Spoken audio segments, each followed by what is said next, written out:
Yang tadinya naik turun dengan merubah pola 3-4-3 ataupun 3-1-4-2, lama-kelamaan menurun dan stabil. Keingat ulang coba-coba. Ya teman-teman, di video kali ini kita bakal membahas defensif dari FC Barcelona.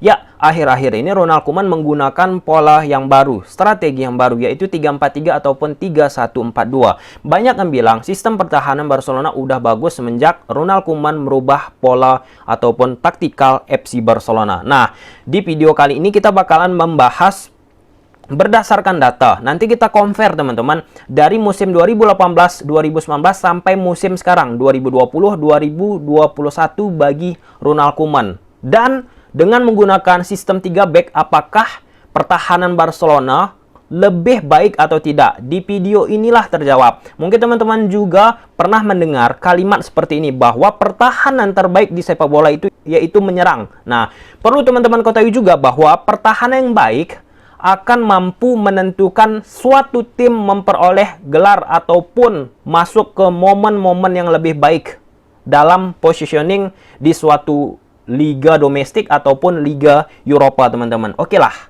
kita bahas langsung by data. Mungkin teman-teman yang nggak suka data, mungkin nggak suka melihat video ini. Oke lah, kita lihat langsung teman-teman. Ya, ini merupakan defensive performa teman-teman di musim 2018-2019 bagi FC Barcelona. Musim 2018-2019.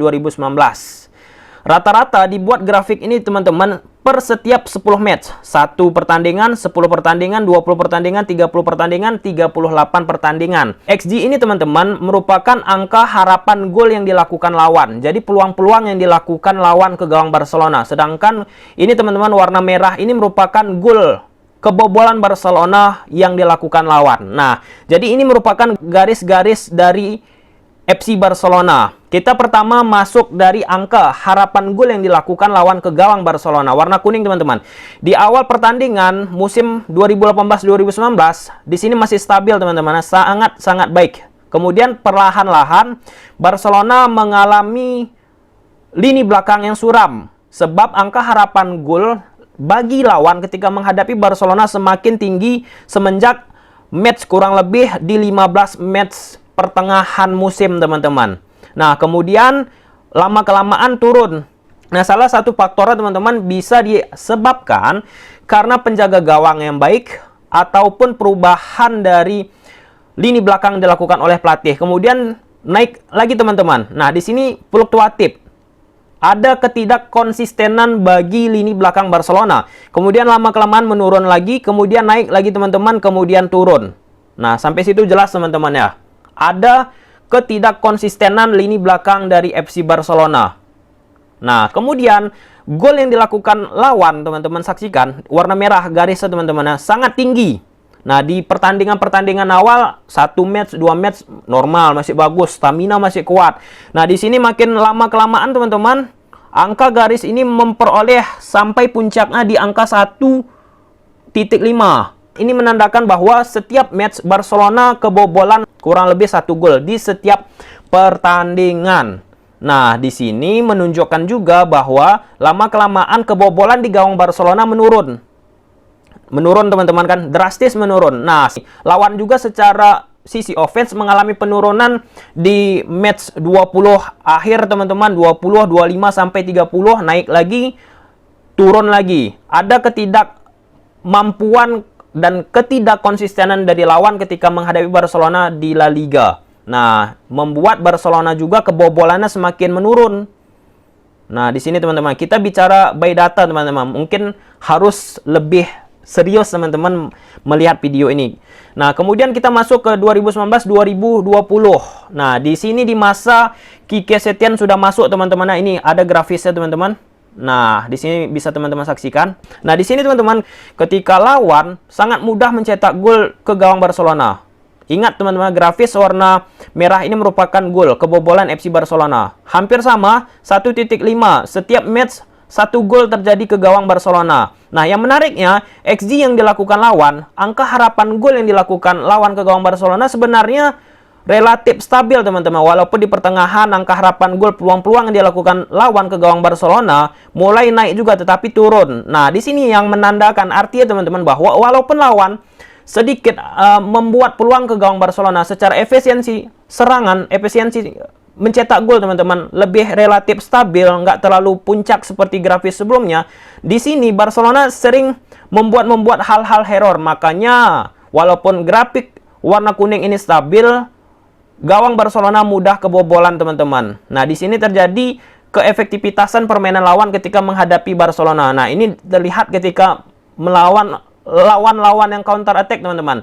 Yang dimana secara XG, secara peluang sedikit, tetapi mampu mencetak gol dengan baik. Nah, di sini teman-teman saksikan warna merah berbuah gol. Kebobolan Barcelona, kemudian turun baik lagi teman-teman. Ini bisa jadi salah satu faktor karena penjaga gawang lagi. Kemudian naik, kemudian turun, kemudian naik, kemudian turun. Nah, di sini tetap ketidakkonsistenan bagi Barcelona. Baik itu mungkin akibat lini belakang yang secara konsentrasi yang cepat menurun ataupun individual error yang dilakukan lini belakang Barcelona.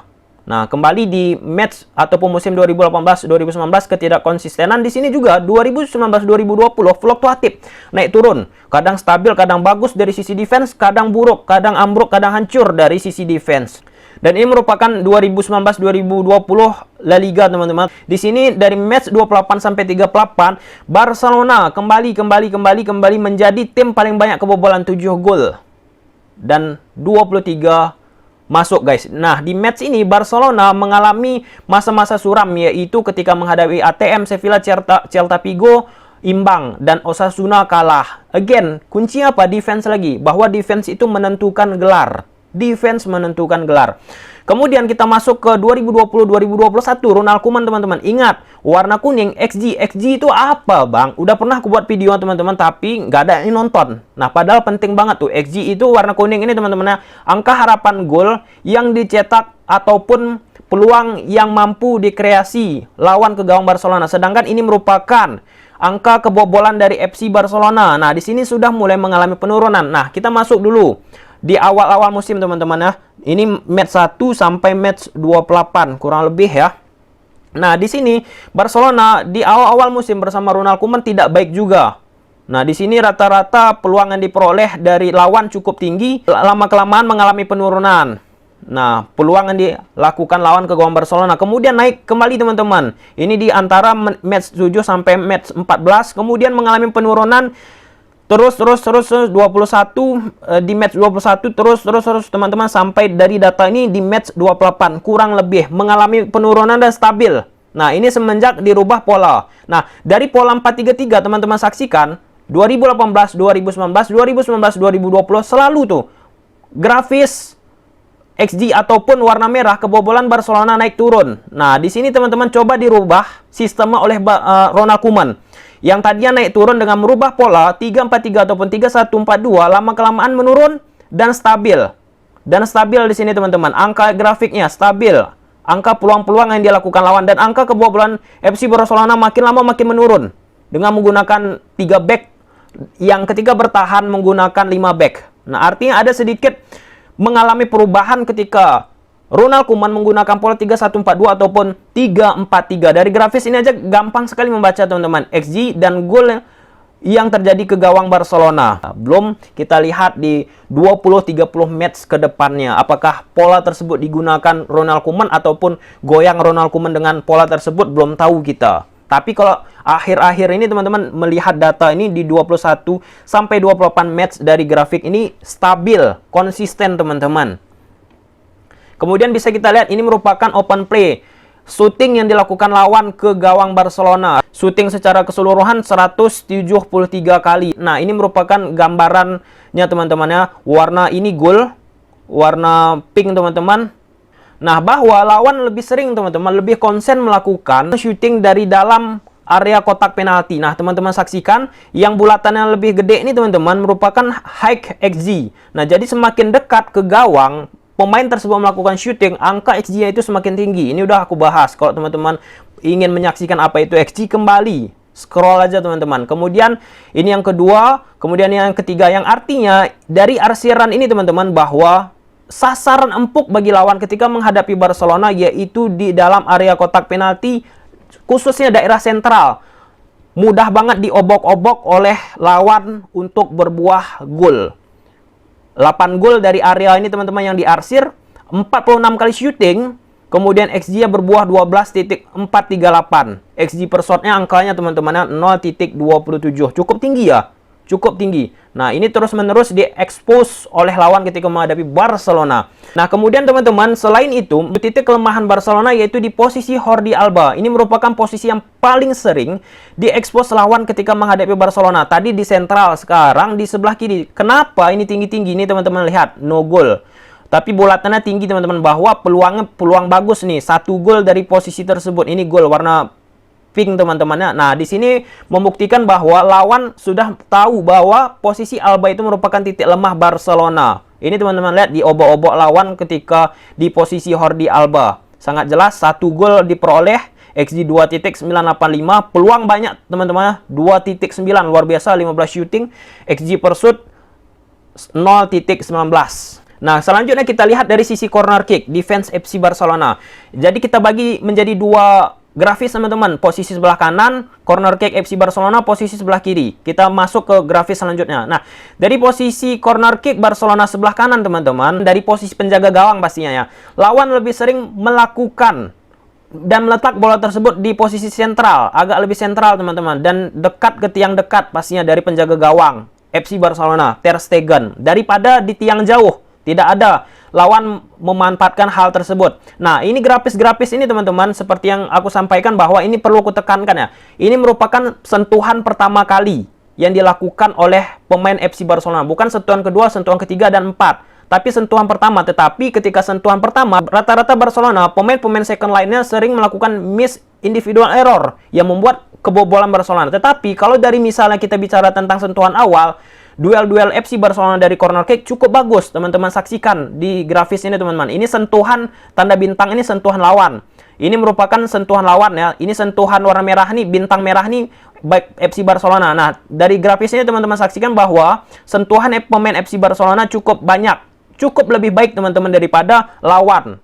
Nah, yang artinya sentuhan pertama FC Barcelona ketika corner kick itu luar biasa untuk mengantisipasi lawan.